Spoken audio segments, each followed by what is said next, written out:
जो ये है आपका जियोग्राफी फेज यूनिट 3 और जो कि द अर्थ है। The earth in the solar system. पहले लेसन में जियोग्राफी का हम लोग क्या देखेंगे, the earth in the solar system. पृथ्वी सौर मंडल में, सौर प्रणाली में सूर्य की जो चारों तरफ परिक्रमा करने वाले प्लेनेट हैं उनमें पृथ्वी का क्या स्थान है, कहाँ है, कैसा है, उसके बारे में पूरा इस लेसन में हम लोग पढ़ेंगे। अबाउट द चैप्टर दिया है, देखिए, the sun, the moon and all those objects shining in the night sky are called celestial bodies. जितने भी, चाहे वो सन हो, सूरज हो, चंद्रमा हो, या फिर जितने भी ऑब्जेक्ट रात को शाइनिंग करते हुए दिखाई देते हैं आकाश में, उन सभी को क्या कहते हैं, सेलेस्टियल्स बॉडी कहते हैं। क्या कहते हैं, सेलेस्टियल्स बॉडी, या हिंदी में आकाशीय पिंड कहते हैं। All these bodies including our own earth and sun are a very huge space called universe. ये सभी बॉडीज जो सेलेस्टियल बॉडीज हैं, जो सभी खगोलीय पिंड हैं, ये सभी, और साथ ही साथ इंक्लूडिंग किसको शामिल करके, आवर ओन अर्थ पृथ्वी को लेके, एंड सन और सूर्य को लेके, ये सभी जो है a part of a very huge space, एक बहुत बड़े आकाश की रचना करते हैं। इसे कि इस बड़े आकाश को ही क्या कहते हैं, यूनिवर्स। यूनिवर्स में होता है ब्रह्मांड। Some of the main heavenly bodies in the universe are stars, planets, satellites, asteroids, comets, ETC. कुछ उनमें से जो मुख्य मेन हेवनली भारी भरकम वाली बॉडीज हैं, पिंड हैं इन द यूनिवर्स ब्रह्मांड में, वो कौन से हैं, जैसे स्टार्स हैं, प्लैनेट हैं, सैटेलाइट्स हैं, एस्ट्रॉइड्स हैं, कॉमेट्स हैं, ईटीसी। बहुत सारे हैं, इस तरह से बहुत सारे हैं। अगले पैराग्राफ की तरफ चलते हैं। द यूनिवर्स, सबसे पहले हम लोग पढ़ेंगे किसके बारे में, द यूनिवर्स। यूनिवर्स में होता है ब्रह्मांड। The universe is defined as totally of everything that exists including all physical matters and energy।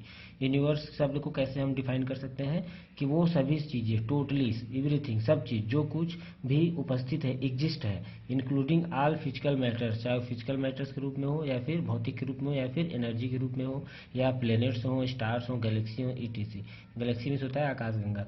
ये सभी जो है क्या कहलाते हैं, ये सब किसके अंदर आते हैं, यूनिवर्स में। यानी इन सब चीज़ों का समूह, किसका किसका समूह, देखिए, फिजिकल मैटर्स एंड एनर्जी और ऊर्जा का जो समूह है, और प्लेनेट के जो समूह है, और तारों के जो समूह है, और गैलेक्सीज के जो समूह है, इन सब का समूह ही क्या कहलाता है, यूनिवर्स कहलाता है।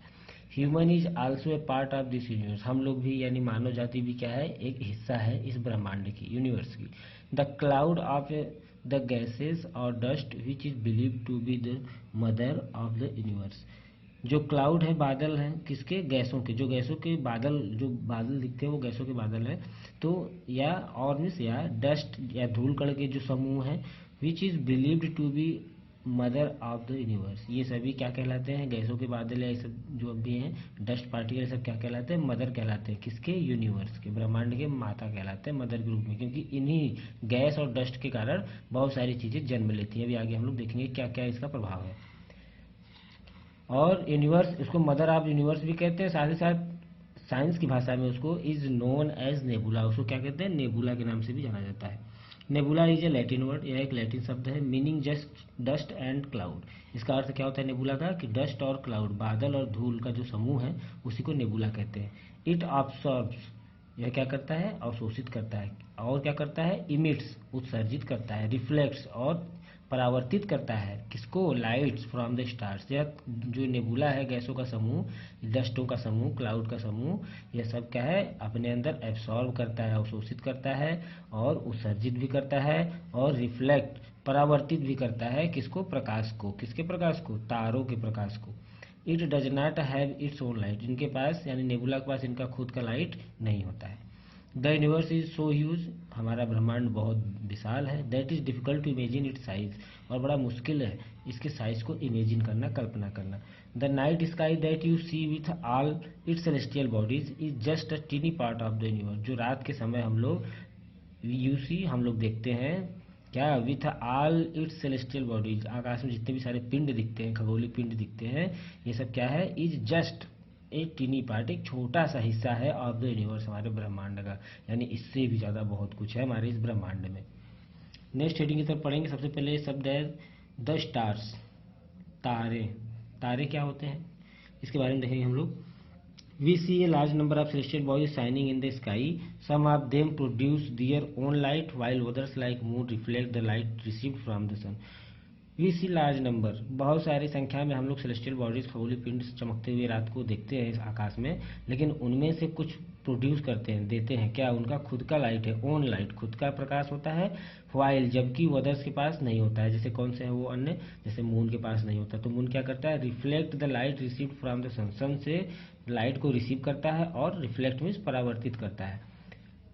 Stars are celestial bodies which produce their own heat and light, जो तारे होते हैं वो सेलेस्टियल बॉडीज, वो अपना खुद का जो है हीट यानी गर्मी और लाइट में प्रकाश, दोनों अपने पास उनका खुद का होता है, वो किसी से चमकते नहीं हैं। Stars are huge bodies made up of very hot gases, star क्या होते हैं, ये इस तरह के ऐसे बॉडीज होते हैं, ऐसा समूह होता है जो कि made up very hot gases, बहुत ही गर्म गैसों से बना होता है। And they give out enormous amounts of heat and light, और क्या देते हैं वो, इनमरस, इनमरस मीन्स क्या होता है, काफ़ी ज़्यादा अत्यधिक रूप से मात्रा में, अमाउंट्स में मात्रा में, अत्यधिक मात्रा में ऑफ हीट एंड लाइट, ऊष्मा और प्रकाश को देते हैं। Our sun is an ordinary medium size star, हमारा जो सूरज है वो कैसा है, ऑर्डिनरी रूप से मीडियम मध्यम साइज का है, मध्यम आकार का है। अरे इतना बड़ा सूर्य है फिर भी मध्यम आकार है, यानी इससे भी बड़े बड़े सूर्य है, देखते हैं। It looks bigger than the other stars because it is closer to us than any other star, यह हम लोगों को सूर्य जो है वो इतना बड़ा क्यों दिखता है, क्योंकि यह अदर स्टार्स की तुलना में क्लोजर है, क्लोजर मीन्स नज़दीक है। The star nearest to the sun is Proxima Centauri, इसका मतलब है कि जो तारा, जो ऐसा तारा कौन है जो सन के सबसे ज़्यादा नज़दीक है, तो उसको क्या कहते हैं, प्रोक्सिमा सेंचुरी। और उसके बाद the distance between the earth and Proxima Centauri is near about to 14 trillion kilometre, 40 trillion kilometre, billion के बाद ट्रिलियन आता है, मिलियन, बिलियन, फिर ट्रिलियन, इतनी दूरी पर है यह हमारे अर्थ से, कौन, प्रोक्सिमा सेंचुरी। समथिंग एक्स्ट्रा देखते हैं इसमें क्या दिया है, the branch of science that deals with the study stars, planets and heavenly bodies is called astronomy. Science विज्ञान की वह शाखा, ब्रांच में शाखा, जो तारों के बारे में, प्लेनेट के बारे में और हेवनली बॉडीज के बारे में बताता है, जानकारी देता है, वो क्या कहलाता है, एस्ट्रोनॉमी कहलाता है। The people who study stars are known as astronomers, वो लोग जो इन तारों के बारे में जानकारी रखते हैं, पढ़ाई पढ़ते हैं, उनको क्या कहते हैं, astronomers. Aryabhata and Varaha Mihira were the greatest Indian astronomers of 5th century, 5वीं शताब्दी के दो सबसे बड़े एस्ट्रोनॉमर हुए थे, बहुत फेमस है, इनके बुक भी छपे हुए हैं, इनका नाम है आर्यभट्ट और वराह मिहिरा। नेक्स्ट पेज की तरफ चलेंगे। कॉन्स्टलेशन, ये क्या होता है, कॉन्स्टलेशन क्या होता है, if you observe the sky carefully in clear night, जब आप साफ स्काई को, आकाश को रात में साफ रहने पे आसमान जब आप देखते हैं, यू विल नोटिस दैट, आप ये नोटिस करोगे, पाओगे क्या, that stars occur in certain pattern, जो तारे दिखते हैं वो किसी न किसी पैटर्न्स पर होते हैं, कोई ट्रिएंगल होता है, कोई किसी और डिजाइन में होता है, कभी ध्यान से देखने पे पता चलेगा। These patterns can be related to the shapes of humans, ये जो पैटर्न दिखते हैं हमें आकाश में, यह मानवों के जैसा, हमारी धरती पे जैसे मानवों के जैसे जानवर, एनिमल या सर्वल अदर ऑब्जेक्ट, किसी और प्रकार की चीज़ों के जैसे ही दिखते हैं, आकार में दिखते हैं। Different groups of star from various patterns called constellation, तो यह जो तारों का झुंड है अलग अलग डिजाइन में, इसी को क्या कहते हैं, पैटर्न को क्या कहते हैं, कॉन्स्टेलेशन कहते हैं। चलते हैं नेक्स्ट पेज की तरफ। सप्तऋषि इज वन सच कॉन्स्टलेशन, सप्तऋषि के नाम से भी एक कॉन्स्टलेशन है। सप्तऋषि मीन्स 7 सेज, सेज मीन्स ऋषि, 7 ऋषियों के रूप में उसको माना जाता है कि ये 7 ऋषि हैं, इन 7 तारों को, जो कि अक्सर दिखाई देता है। It is a group of 7 star, क्या है, 7 तारों का समूह है। It resembles the shape of a bear, यह कैसा इसका आकार है, बियर के जैसा है, भालू के जैसा है। It is known as Ursa Major, इसको उर्सा मेजर के नाम से भी जाना जाता है। Ursa Major means great bear, महान भालू। A few interesting constellation are Orion, Leo, Gemini, etc, कुछ और भी हैं अलग अलग डिजाइन के, जिनके नाम क्या है, ओरियन है, लियो है, जेमिनी है, इत्यादि, इस तरह से ढेर सारे हैं। As the earth with its moon moves around the sun, a different constellation is seen on each successive full moon, जैसे से पृथ्वी का जो मून है वो मूव करता है सन के चारों तरफ अलग अलग डायरेक्शन में, वो खगोलीय जो टेलीस्कोप होता है, उसके माध्यम से देखने पे हमें अलग अलग प्रकार के सक्सेसिव फुल मून पूरा चंद्रमा दिखाई देता है। This 12 constellation are known as zodiac. ये जो 12 प्रकार के जो डिजाइन बनते हैं तारों के समूहों के, इन्हीं को क्या कहते हैं, साइन कहते हैं। कौन सा साइन कहते हैं, जोइडिक, जोइडिक साइन कहते हैं। तो जोइडिक साइन का मतलब राशि, हिंदी में अगर समझे तो आप लोग को पता ही होगा, मेष, वृष, वृश्चिक, मिथुन, कन्या, सिंह, ये सब क्या है, राशियां हैं। तो ये राशियां हैं क्या, ये तारों के समूह के रूप में नाम रखा गया। जो सिंह के जैसा है उसको क्या कहा गया है, लियो, और मिथुन के जैसा जो है वो क्या कहा गया है, जेमिनी। इस तरह से नाम पड़े हुए हैं। नेक्स्ट हमारा टॉपिक है Galaxy. The universe has an infinite number of galaxies. Galaxies means क्या होता है, अभी मैंने बताया आपको स्टार्टिंग में, गैलेक्सी मीन्स होता है आकाशगंगा। तो हमारा जो ब्रह्मांड है, इस इतना बड़ा ब्रह्मांड होता है कि इसमें गैलेक्सी, ढेर सारी गैलेक्सी एग्जिस्ट करती है, पाई जाती है। एक गैलेक्सी क्या होता है, एक galaxy is a large system of stars may have 100 of billions of stars. एक गैलेक्सी क्या होता है, गैलेक्सी वह चीज होता है जिसके अंदर लार्ज सिस्टम ऑफ स्टार्स, बहुत बड़े बड़े तारे, बहुत ढेर सारे तारे भी होते हैं। ये कितने हो सकते हैं, may have hundreds of billions of star, बिलियनों में हो सकते हैं, इतने तारे हो सकते हैं एक गैलेक्सी में। और एक ब्रह्मांड में, एक यूनिवर्स में ढेर सारी गैलेक्सी होती है। तो आप लोग को समझ में आ रहा होगा कि यूनिवर्स और गैलेक्सी में कितना डिफरेंस है। All the heavenly bodies which we see in the sky belong to the milky way galaxy. जितने भी हेवनली बॉडीज हम लोग देखते हैं, which we see in the sky, आकाश में देखते हैं, वो सब किस में आते हैं, किस गैलेक्सी में आते हैं, milky way Galaxy. Milky way Galaxy को एक और नाम से जाना जाता है जिसको कहते हैं आकाश गंगा।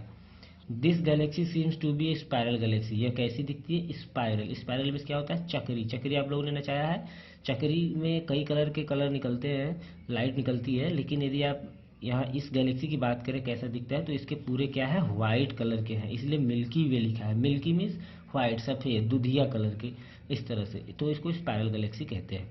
नेक्स्ट पैराग्राफ है the solar system. Solar means होता है सूर्य के चारों तरफ जो भी हलचल होती है उसको सोलर सिस्टम कहते हैं। देखते हैं, the family of the sun is called solar system. जो सूर्य का परिवार है उसी को क्या कहते हैं, सोलर सिस्टम। इट हैज सन, यह इसमें क्या क्या है, एक सन है, 8 प्लेनेट, 8 प्लेनेट हैं, अबाउट 100 नोन सैटेलाइट, और लगभग 100 जाने पहचाने सैटेलाइट्स, उपग्रह हैं। एस्ट्रॉइड्स भी हैं। एस्ट्रॉइड्स मीन्स क्या होता है, छोटे तारे। कॉमेट्स भी हैं। कॉमेट्स मीन्स धूमकेतु, धूमकेतु या पुच्छल तारे। एंड मेटर्स, और मेटर्स क्या होते हैं, उल्का। उल्का पिंड के बारे में आप लोगों ने सुना है, हाँ वही उल्का पिंड। यह सब किस में होते हैं, एक फैमिली में। किसके फैमिली में, सन की फैमिली में। उसी को क्या कहते हैं, इस पूरे को सोलर सिस्टम कहते हैं। The solar system is about 27,000 light years away from the centre of milky way Galaxy. Milky way Galaxy जो भी हम लोग पढ़ रहे हैं, उस आकाशगंगा का कहीं बीच होगा, सेंटर होगा, उस सेंटर से लगभग 27,000 लाइट ईयर्स, प्रकाश वर्ष, इतना दूर है क्या हमारा ये सोलर सिस्टम। और एक खास बात, the solar system is about 4.6 billion years old. यदि हम सोचें कि हमारा सोलर सिस्टम कब बना, कब सूर्य के चारों तरफ इतने प्लेनेट आ गए, कितने दिन पहले ऐसा हुआ था, तो लगभग कितना, 4.6 बिलियन ईयर्स ओल्ड, इतने बिलियन साल पहले हुआ था। नेक्स्ट है हमारा द सन। तो बच्चों नेक्स्ट है द सन। सन के बारे में कुछ खास बातें देखेंगे हम लोग। पहला पॉइंट कह रहा है, the sun is the centre of solar system. पूरे सोलर सिस्टम का जो सूर्य का परिवार है, सोलर सिस्टम, उसके सेंटर में कौन सा प्लेनेट है, कौन सा स्टार है, सन है। It is huge ball of hot burning gases. यह क्या है, सन क्या है, यह ह्यूज बॉल, एक बड़ी गेंद की जैसी है, किसकी, हॉट एंड बर्निंग गैसेस, जलती हुई गर्म गैसों का। It is the largest celestial bodies in the solar system. यह सबसे बड़े सेलेस्टियल बॉडीज के रूप में है हमारे सोलर सिस्टम। सेलेस्टियल बॉडीज, आकाशीय पिंड, आकाश के पिंडों में हमारे इस गैलेक्सी में सबसे बड़ा जो आकाशीय का पिंड है वो क्या है, सन है। It is the nearest star to the earth. यह पृथ्वी के सबसे नजदीक तारा है। It is almost a million times larger than the earth. और यह लगभग मिलियन टाइम्स, मिलियन गुना ज़्यादा बड़ा है पृथ्वी की तुलना में, जो यह सन है। It is the greatest source of energy for life on the earth. यह पृथ्वी पे जीवन के, लाइफ मीन्स जीवन के, लाइफ मीन्स होता है रहना भी होता है, लिप्स मीन्स रहना, लेकिन यहाँ पे क्या समझेंगे हम लोग, लाइफ ऑन द अर्थ, पृथ्वी पे जीवन के लिए यह बहुत ही ग्रेटेस्ट, सबसे महानतम या बड़ा सोर्स है, स्रोत है ऊर्जा का। Hydrogen and helium are the main gases present in the sun. सूर्य में कौन सी दो गैसें हैं, अभी हमने देखा कि बर्निंग गैसेस, तो कौन सी दो गैसें हैं, हाइड्रोजन और helium. Hydrogen get converted into helium all the time and in this process tremendous amount of heat is given out. हमेशा जो है लगातार 24 घंटे हर एक पल हाइड्रोजन जो है वो कन्वर्ट होता रहता है किसमें, हीलियम में, और पूरी समय तक हर एक टाइम इसमें से ट्रेमेंडियस अत्यधिक चिलचिलाती हुई अमाउंट मात्रा ऑफ हीट गर्मी की मात्रा गिवन आउट बाहर आती रहती है। The surface temperature of the sun is about 6000 degree Celsius. कितना है तापमान इसका, 100 सेंटीग्रेड सेल्सियस। कभी कभी गर्मियों में हम लोग का जो बहुत ज़्यादा गर्मी लगती है तो कितना टेम्परेचर हम लोग फील करते हैं, 40, 45, 48, इतना चिलचिलाती हुई धूप। लेकिन अब आप सोचिए कि 6000 सेल्सियस टेम्परेचर है सन के सरफेस का, सतह का। The distance between the sun and earth is about 150 million kilometre. सूर्य और पृथ्वी की दूरी कितनी है, 150 kilometre, million kilometre. The light from the sun takes approximately 8 minutes to reach the earth. सूर्य का प्रकाश जो है वो पृथ्वी पे, सूर्य का यहाँ है, सूर्य का प्रकाश पृथ्वी पे आने के लिए कितना समय लेता है, लगभग 8 मिनट्स, 8 मिनट लगते हैं सूर्य का प्रकाश सुबह पृथ्वी पे आने में। The light of the sun travels at the speed of 3 lakh kilometre per second. जो लाइट है सन की वो कितने तेजी से आती है, उसका स्पीड क्या होता है, 3 लाख किलोमीटर पर सेकेंड, यानी एक सेकेंड में कितने किलोमीटर होता है करती है सफर, 3 लाख। नेक्स्ट पैराग्राफ चलते हैं। The planet. The word planet is derive from the Greek word planetai. जो यह प्लेनेट शब्द है कहाँ से लिया गया है, ग्रीक शब्द से लिया गया है, यह लैटिन वर्ड नहीं है, ध्यान देंगे इसको, यह ग्रीक वर्ड है जिसका मतलब होता है प्लेनेटियल। दैट ओरिजिनली मीन्स, इसका वास्तविक मतलब क्या होता है, वंडर। वंडर मतलब आश्चर्य। तो प्लेनेट को क्या दूसरे नाम से जाना जाता है, आश्चर्य, आश्चर्य से भरे हुए, आश्चर्यचकित करने वाला कोई भी चीज़ उसको वंडर कहते हैं। There are 8 planets in our solar system. कितने हैं प्लैनेट, कुल 8 planet. The planets and their moons revolves around the sun in fixed elliptical path called orbits. जो 8 प्लैनेट हैं सोलर सिस्टम में, वो प्लैनेट और उसके मून्स, ऐसा नहीं केवल अर्थ के पास मून है, अर्थ के पास 1 मून है, लेकिन बाकी के पास ढेर सारे मून है। आप लोग को जानकारी में पिछले क्लास में बताया गया था, कई सारे मून सब अन्य प्लैनेट के पास होते हैं। और इनके घूमने का जो शेप है वो कैसा है, इलिप्टिकल पाथ है। Elliptical path means not circle, just एक टाइप। मैं अभी आपको ड्रॉ करके दिखाऊं। इलिप्टिकल पाथ, सर्किल ऐसे हो गया, और इलिप्टिकल पाथ क्या हो गया,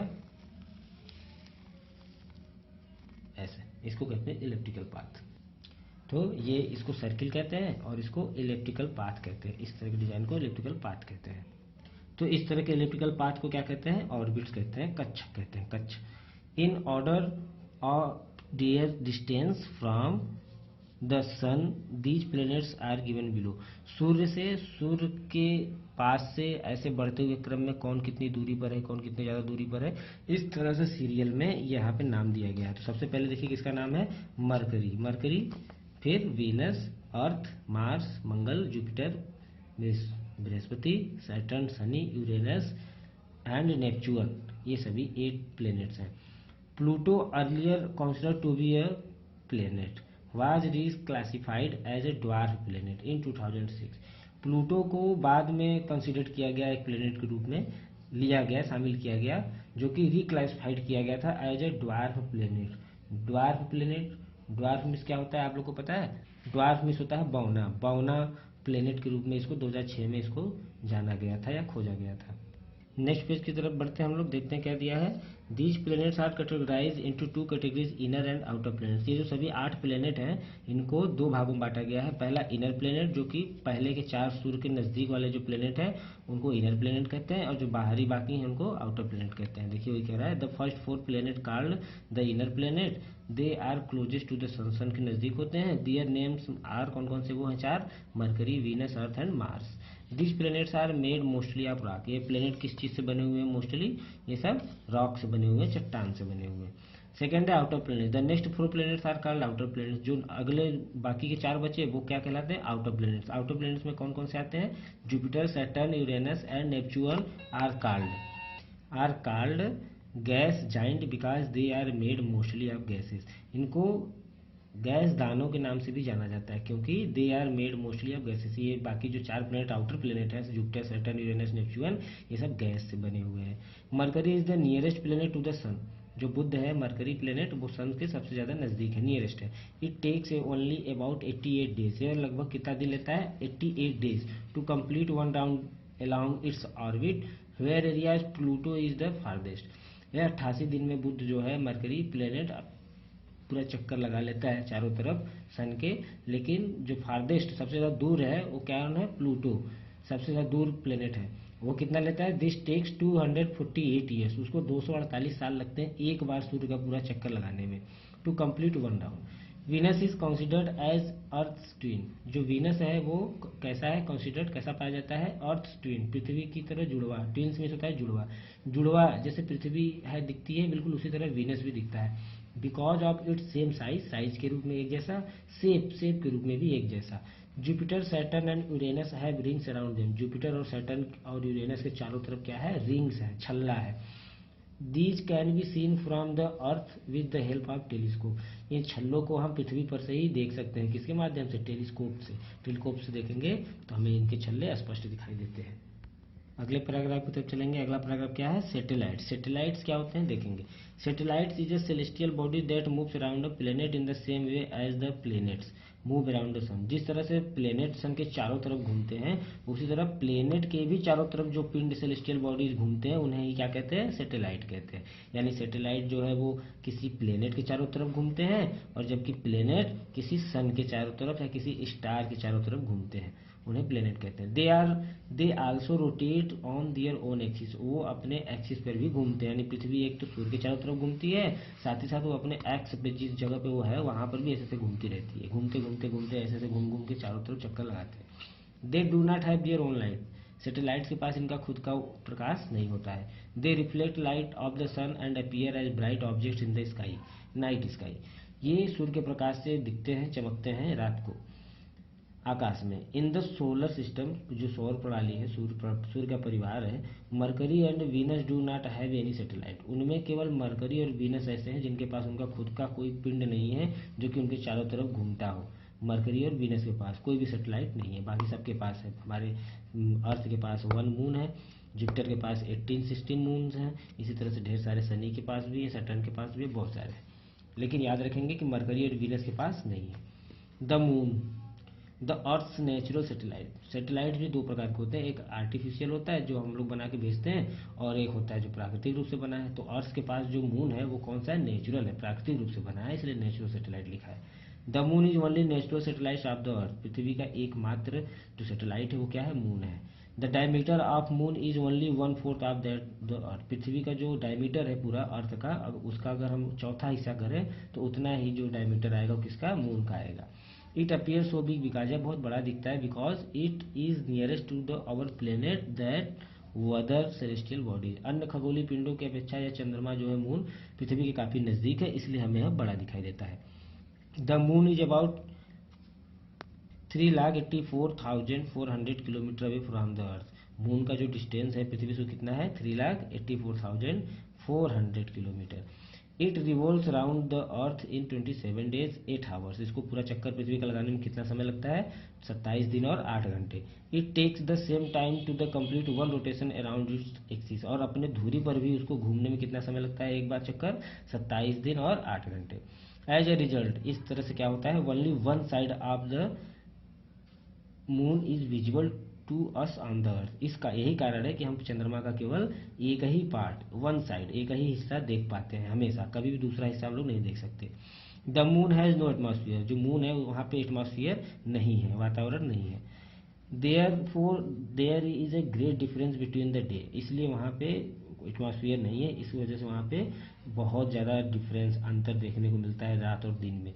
क्या अंतर है, दिन के समय में जो टेम्परेचर है वो कितना है, 127 डिग्री सेल्सियस, इतना ज़्यादा टेम्परेचर होता है, और उतना ही नाइट में क्या है, माइनस में चला जाता है, 0 सेंटीग्रेड पे बर्फ जम जाती है, जबकि देखो यहाँ पे -173 डिग्री सेल्सियस टेम्परेचर रात को हो जाता है, यानी सुबह जितनी गर्मी रहती है उसका जस्ट ज़्यादा, थोड़ा सा ज़्यादा रात को ठंडी हो जाती है। Due to the absence of atmosphere, absence अनुपस्थिति, वातावरण की अनुपस्थिति, एटमॉस्फेयर के न होने के कारण, देयर इज नो वेदर, कोई मौसम नहीं है वहाँ पे, नो क्लाउड, कोई भी बादल नहीं है, नो रेन्स, कोई भी बारिश नहीं होती, नो विंड्स, और ना ही हवा है। There is no water on its surface, और साथ ही साथ इसके सरफेस पे पानी भी नहीं है। फेज ऑफ मून, ये क्या होता है अभी पढ़ेंगे हम लोग। फेज ऑफ मून क्या होता है? The moon is seen from the earth because sunlight is reflected of it surface. Moon का एक ही हिस्सा हम लोग देखते रहते हैं क्योंकि सनलाइट का रिफ्लेक्शन आता रहता है, सूर्य के प्रकाश का परावर्तन प्रकाश हमारे पृथ्वी पे आता रहता है, इसलिए हम लोग उसके हिस्से को देखते हैं। Half of the moon is always in light and other half is darkness. Moon का आधा हिस्सा हमेशा प्रकाश में रहता है और आधा हिस्सा अंधकार में।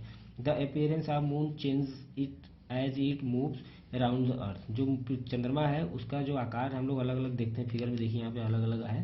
तो ये सब ऐसा क्यों होता है? क्योंकि वो मूव्स करता है, घूमता रहता है पृथ्वी के चारों तरफ, अराउंड में चारों तरफ। The changes in the visual shape of the moon are known as phase of moon. तो ये सब जो चेंजेस है, कभी इतना कभी इतना कभी इतना जो दिखाई देता है, इसी को क्या कहते हैं? Phase of moon.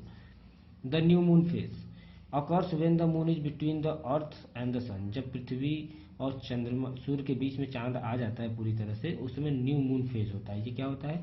At this time the dark side of moon faces the earth. जो अंधेरा वाला हिस्सा होता है, जिसे हम चंद्र ग्रहण भी कहते हैं, जो मून इक्लिप्स भी कहते हैं, जो उस समय क्या होता है कि चंद्रमा पूरा दिखता है लेकिन उसका अंधेरे वाला हिस्सा दिखता है, प्रकाश वाला हिस्सा उल्टा हो जाता है, इस वजह से हम उसको चंद्र ग्रहण के रूप में भी देखते हैं और समझते हैं। तो वही कह रहा है, उसको न्यू मून फेज कहते हैं। As the moon revolves around the earth, जैसे ही पृथ्वी के चारों तरफ ये घूमता है, more of the lighted side becomes visible each evening. अधिक से अधिक बहुत सारे हिस्से उसके चंद्रमा के हमें शाम को दिखाई देते हैं, ज़्यादा से ज़्यादा। During this time moon is said to be waxing. Waxing waxing means होता है अब वैक्सिंग मीन्स हो सकता है कि अपने आप को बनाना, यहाँ पे तो वैक्सिंग मतलब तरोताज़ा करना। The first visual phase of the moon is crescent phase. जो सबसे पहला हिस्सा होता है जो मून का हमको दिखता है स्टार्टिंग में, उसको क्या कहते हैं? सीसेंट फेज कहते हैं। तो इसमें कौन सा हिस्सा होगा? ये सबसे किनारे वाला, ये या इधर से ये दोनों कौन से हिस्से होंगे? सीसेंट फेज। आफ्टर अबाउट 1 वीक, एक सप्ताह के बाद, half of the lighted side is visible. लगभग आधे से ज़्यादा हमको दिखाई देने लगता है। This phase is called first quarter phase.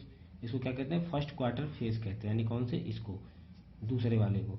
और इसमें इधर से ये दूसरा वाला, इसको क्या कहते हैं? फर्स्ट क्वार्टर फेज कहते हैं। चलिए चलते हैं नेक्स्ट पेज की तरफ। सेकेंड वीक, यानी जैसे दूसरा सप्ताह खत्म होता है, मून इंटर्स फुल मून। जैसे दूसरा सप्ताह खत्म होगा, तीसरे सप्ताह में चंद्रमा हमें पूरा रूप से दिखाई देने लगता है। इसे फुल मून भी कहते हैं। जैसे ऐसे दिखाई देने लगता है, इस तरह से दिखाई देने लगता है, इसे फुल मून कहते हैं। फुल मून की स्थिति, फेज की स्थिति कहते हैं। उसके बाद एक फेज होता है गिब्यूस फेज। गिब्यूस फेज क्या होता है?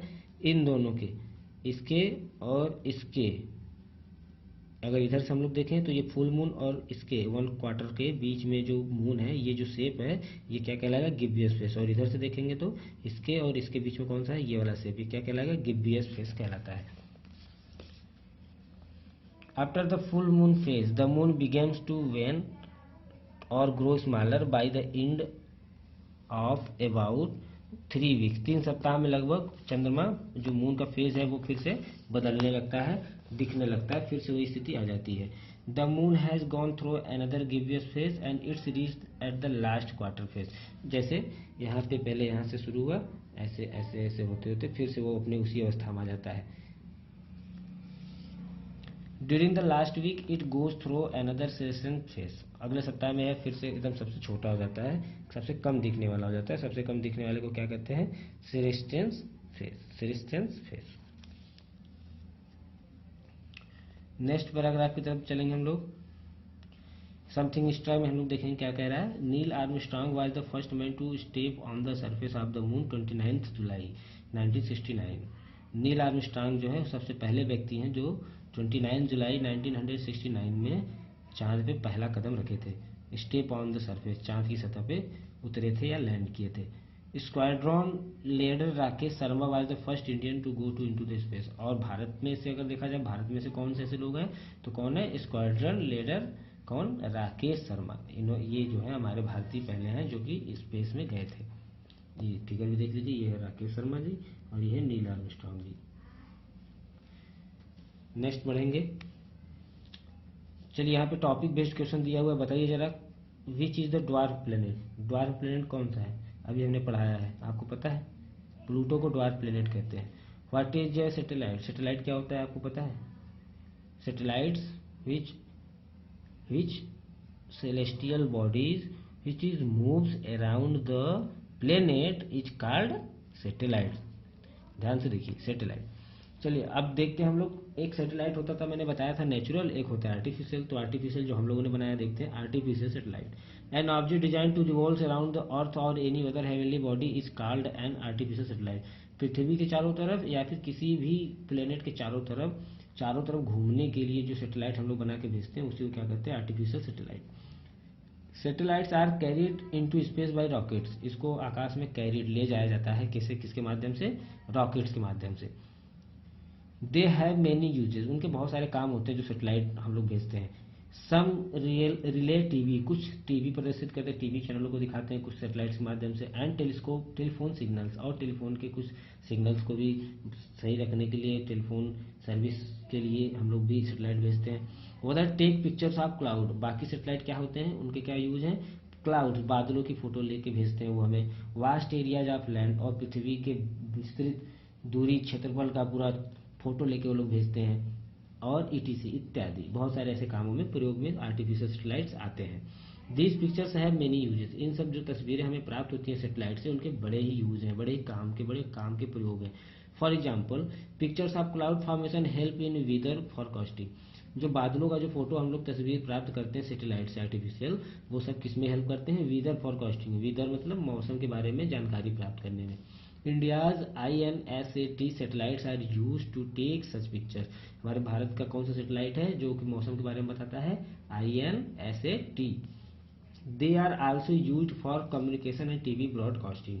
ये इस सैटेलाइट के माध्यम से हम लोग मौसम के बारे में भी पता लगाते हैं, और साथ ही साथ यूज फॉर कम्युनिकेशन, एक दूसरे से दूर स्थानों में बातचीत करने के लिए, telephone communication, and TV broadcasting, और टीवी में प्रसारित करने के लिए किसी भी चीज़ को, किसी भी न्यूज़ को। Some other celestial bodies of our solar system, कुछ और भी सेलेस्टियल बॉडीज, खगोलीय पिंड हैं हमारे आकाश में, सोलर सिस्टम में। कौन कौन से हैं, जैसे इन प्लेनेट के अलावा एस्ट्रॉइड। एस्ट्रॉइड क्या होता है, the word asteroid means star like, तारों के जैसा ही दिखने वाला जो पिंड होता है उसी को क्या कहते हैं, एस्ट्रॉइड कहते हैं। Asteroids are called minor planets, इनको छोटे छोटे ग्रहों के रूप में भी जाना जाता है। They are found between the orbits, या कहाँ पाए जाते हैं, ऑर्बिट्स में। ऑर्बिट्स किसको कहते हैं, वो जो इलेक्ट्रिकल पाथ था, उस इलेक्ट्रिकल पाथ पे, जैसे मैंने बताया था आपको इलेक्ट्रिकल पाथ, ये देखिए इलेक्ट्रिकल पाथ है, तो इलेक्ट्रिकल पाथ में पिंड घूम रहे हैं, तो ये इलेक्ट्रिकल पाथ, फिर ये इलेक्ट्रिकल पाथ, इन दोनों के बीच में जो छोटे छोटे सेलेस्टियल बॉडीज, खगोलीय पिंड हैं, उन्हीं को क्या कहते हैं, उन्हीं को एस्ट्रॉइड कहते हैं। आगे देखेंगे हम लोग। They are found between the orbit Mars of Jupiter, सबसे ज़्यादा और अधिकतर अक्सर ये कहाँ पाए जाएंगे, मार्स, मंगल, और जुपिटर, बृहस्पति, इन दोनों प्लेनेट के बीच में अक्सर ये पाए जाते हैं। The region is called asteroid belt, तो रीजन में क्षेत्र, इस क्षेत्र को क्या कहते हैं, एस्ट्रॉइड बेल्ट के नाम से जाना जाता है। Asteroids are the parts of planet which exploded millions of years ago, जो एस्ट्रॉइड होते हैं वो एक प्लेनेट के